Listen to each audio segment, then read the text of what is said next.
Do you want to know how to be funnier? How to make people laugh, bring a lightness and playfulness and humor to all your interactions, and then therefore have more fun yourself, but also be seen as someone who's funny, entertaining, engaging, confident, that attracts people to you, whether it's for dating, your business life, your social life? If you want that, watch this episode. You're going to learn some very practical tips that you can use right away.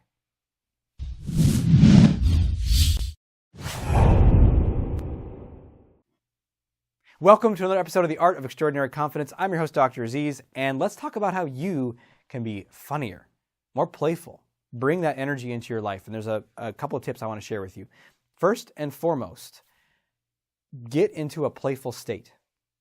And you already do this sometimes, but just study when you're in a playful state, how do you do that? What do you like? So you want to first and foremost study yourself. Maybe you get in that place when you're with a good friend and you guys just laugh a lot, or when you're with your brother or your sister, or just some place in your life where you naturally go there and you let the guard down, you let the seriousness down, and you're just way more relaxed and fun. Can you think of that place right now? And heck, if it's after a few drinks or something else or a few other things, that's fine. We're just studying right now, how are you when you're in that state? And what I'd like you to do is actually study that the next time, you just happen to get in that state, just be like, oh, I'm in a playful state right now. And then study. What do I do? How do I move? How do I laugh? How do I think? How do I focus? What do I say? How are my filters on what I might say? Because here's the thing. For a lot of people, they have a story that says, I'm not funny. I'm too serious, that sort of thing, right? Maybe you have that story as well. And the truth is that's not you. Everyone has humor. It's like saying, I am not the kind of person who speaks. It's like, look, everyone, unless you have a serious condition or something like that, everyone can talk, everyone can speak, everyone can share and express themselves in that way.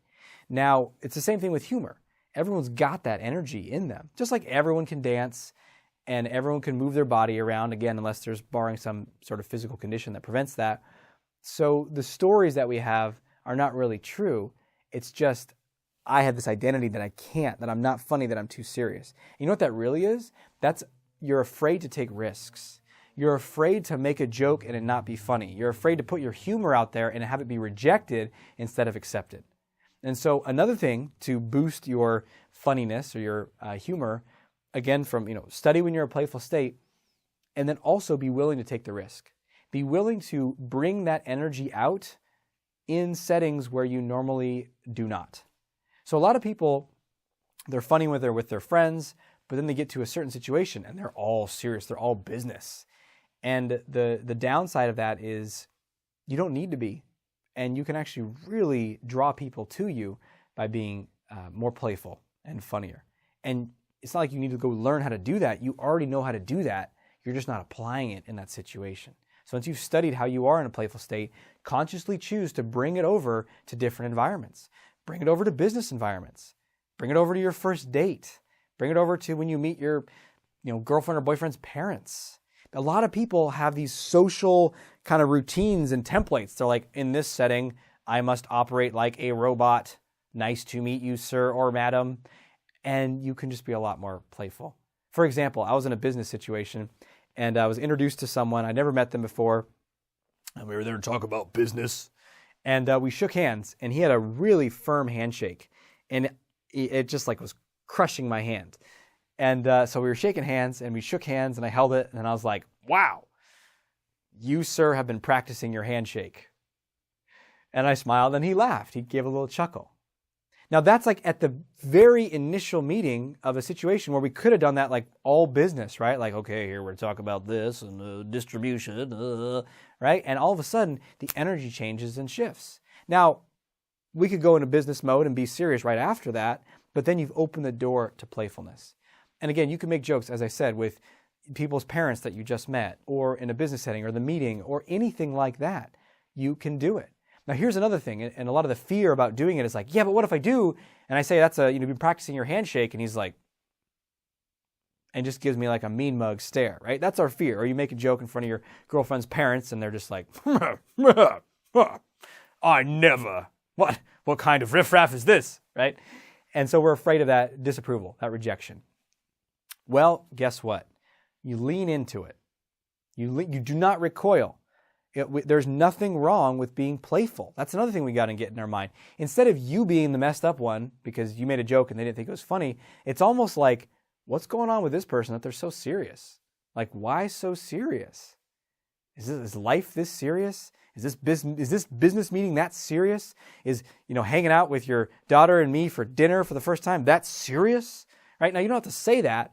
That's your internal attitude so that you are owning your reality.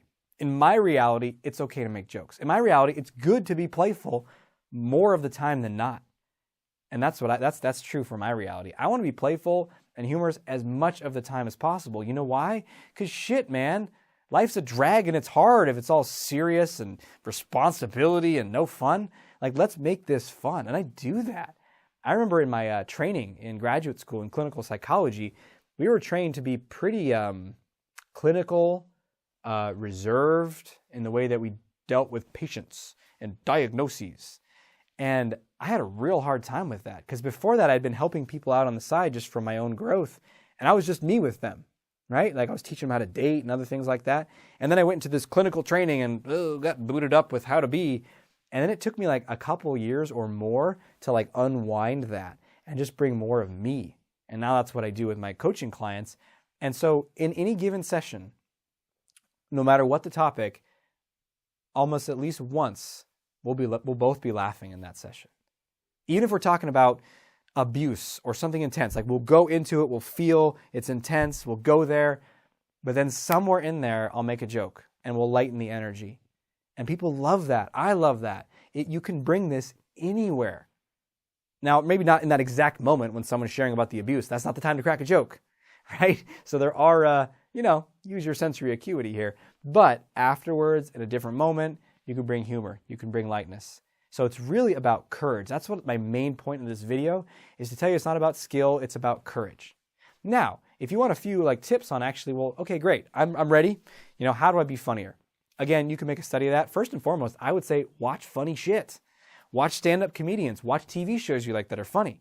I remember my roommate in college, we were sitting at the cafeteria for lunch, and he said, I made some joke that was a Simpsons reference, and he said, Aziz, if it wasn't for the Simpsons, I don't think you'd have a personality.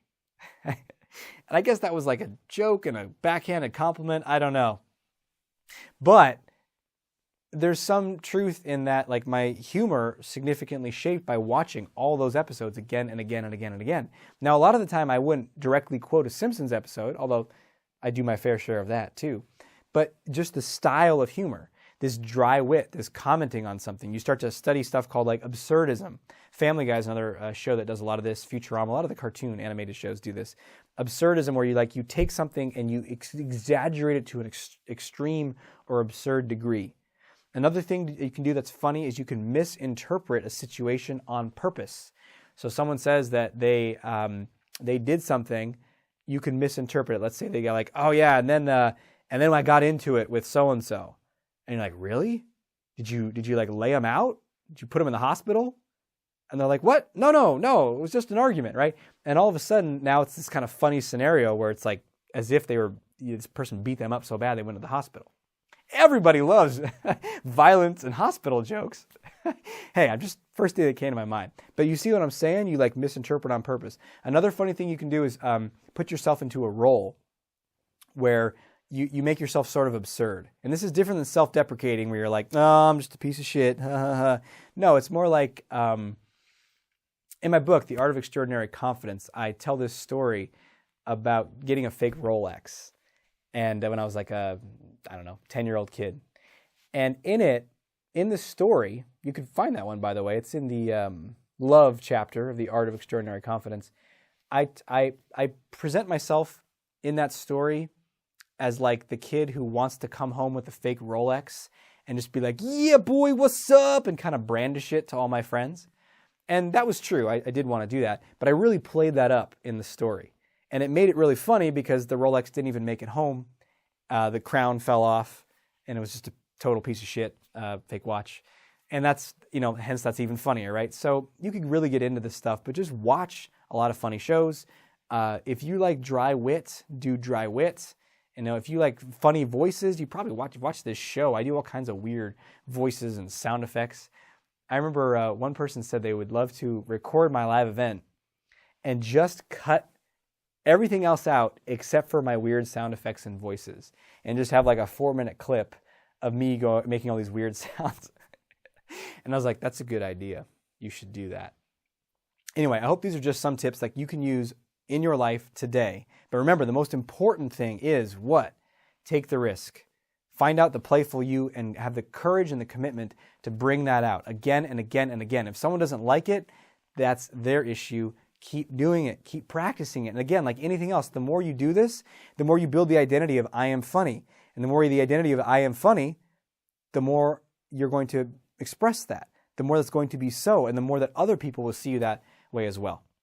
So share your comments below. What else have you noticed? What helps you be funnier? What helps people bring more of your playfulness out? What have you found? Share below in the comments. And of course, subscribe if you're enjoying these videos. There's more coming down the pike. And I can't wait to see you in future episodes of this show. So until we speak again, may you have the courage to be who you are and to know on a deep level that you're awesome. I'll talk to you soon.